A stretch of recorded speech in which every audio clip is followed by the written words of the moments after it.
Hello, everyone. Today I'm going to talk to you one topic. So I'm going to talk about sports. Within sports, I'm going to talk about this brand called Hoka. Hoka is a running shoe brand. And before this brand became one of the most recognizable names in distance running, it started with a very personal experience. So one of the founders, Nicolas Mahmoud, he spent many years at Salomon. So Salomon, I don't know if you know this brand. It's a major alpine skiing outdoor equipment company, and they're known because of their footwear, their technical gear, and mount sports innovation. So at the end, this person was not new to product design. He understood about athletes. He understood about how equipment shapes movement. So Nicola, after many years working at Salomon, he stepped out for a while, and then he started to do some ultramarathon races. So ultramarathons are a marathon is at 42.3K. We're talking ultramarathons is like 180K, 120K. So after one of these particular races, his legs were completely gone. They weren't just tired. They were completely depleted. He felt heavy.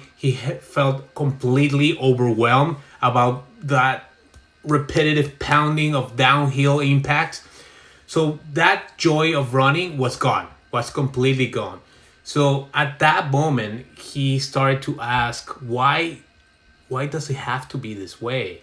Like, is there a way that I can avoid this? Is there a way?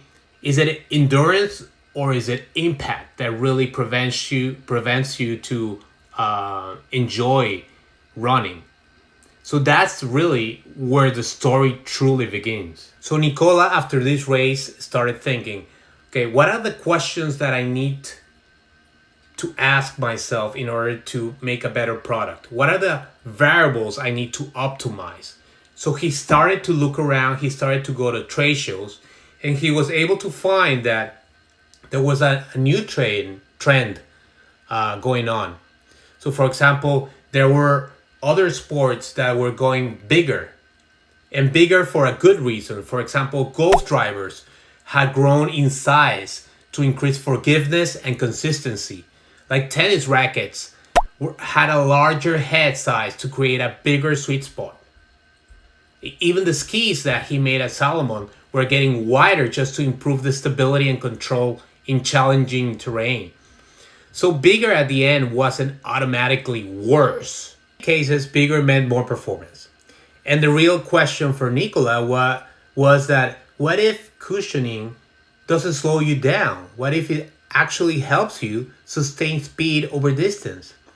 The other question that he was having is what if protecting the body improves performance over time?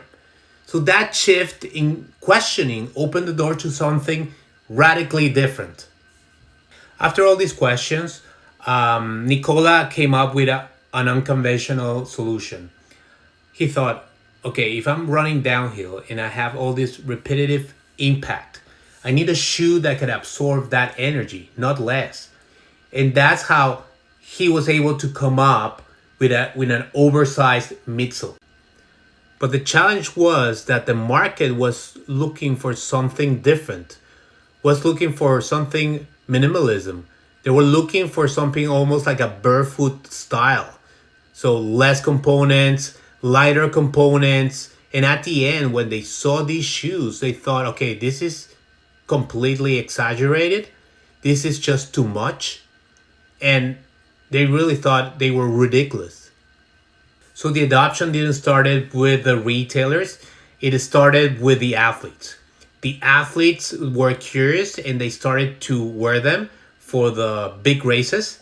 And they completely felt the difference and they were able to perform better. They felt less tired. And that's how the word of mouth began. So the big lesson is that you always need to go back to those main questions. For Nicola was, how do I enjoy running again? How do I improve my performance during those ultramarathons?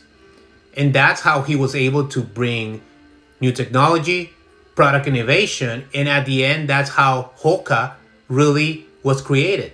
So we're talking about a brand that back in 2012 was around 20 million and pretty much just targeting a niche market.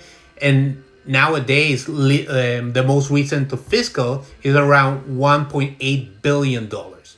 So definitely a successful story just by asking the right questions.